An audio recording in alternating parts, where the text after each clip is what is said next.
idan an haifi yaro ya fi bukatar colostrum ne ko kuma yana bukatar glucose, saboda masana da dama na cewa a yaro ya zo a gajiye zaka kalle shi abin da yake bukata da fari shine glucose, inda zai bashi karfi da kuzari a nan take ba tare da an sha wahala ba. Wasu na cewa a'a ba haka ya kamata ya fara ba yaro ruwan colostrum, domin shi ne sinadarin da yaro yake bukata cikin minti 30 na fari bayan ya haife shi. Yaron can yake ne, ku biyo mu ku kasance tare da mu har karshen wannan bidiyo inda za mu faɗa muku wanne yaro yake bukata, amma kafin nan ku drop mana a comment section wanne yaro yake bukata.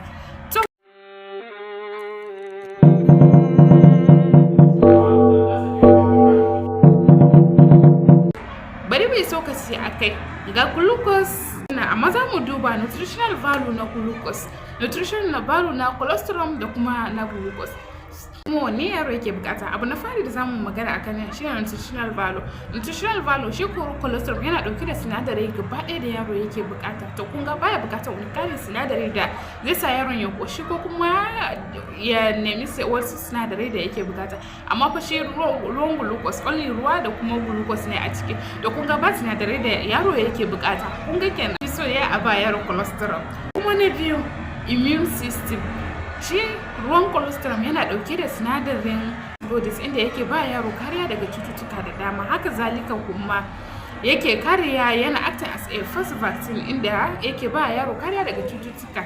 Shi kuma ruwan colostrum bai da wannan abun, to kun kalla bai dauke da wani kariya da zai ba yaron ku, hasali ma sai dai ya kosin cuta idan har ba hada ruwan daidai ba ko kuma ruwan ba mai kyau bane.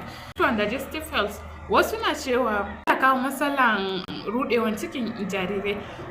Digestive health na yaro, idan ka ba yaro colostrum zai taimaka mishi wajen yin bangida da wuri, zai rage mishi wannan ciwon ciki da yara ke yi, sai kuma haka zalika zai edin wajen passing na first meconium nasu cikin sauki ba tare da sun sha wahala ba. Amma idan ka bada ruwan glucose fari fa yaro bai samu sinadarai ba, to me zai breaking kafin ya cire meconium? That means asali ma sai dai ya haddasa gudawa wa yaro, saboda an yi introducing mishi ruwa, in ruwan bai da tsafta zai iya kawo cuta ko kuma gudawa ga yara jariri. Sai kuma the next one shine regulating na blood sugar. Wasu na cewa tunda ai yaro ya zo he is weak, in an bashi glucose ne zai samu karfi, saboda zai ba sugar zai taimaka yaro da dai sauransu. To shi wannan colostrum yana da sinadarai da sugar da yake cikin colostrum natural sugar ne, inda yake stabilizing na blood sugar na jikin yaro inda ba zai bashi matsala ba. Shi kuma glucose idan an bada zai fluctuating, zai daga glucose in yaro ne, inda daga wannan hawan wannan glucose in sama hadari ne sosai ga lafiyar yaro na. Sai sa ma'aikatan jinya ba sa so, da kun ga dai still ma'aikatan jinya na bada emphasis akan a ba yaro colostrum ba glucose ba. Sai dai in har wani abu akasin haka ya faru, gwada sugar level na baby jariri, an gane cewa yaron yana da hypoglycemia, sugan shi yayi kasa sosai, kuma ba ruwan nono ko kuma wani abu na gaggawa likita ya ce a bada. Amma in har ba shi ya faɗa ba, to ba a buƙatar a bada. The next one, bonding da kuma sucking reflex.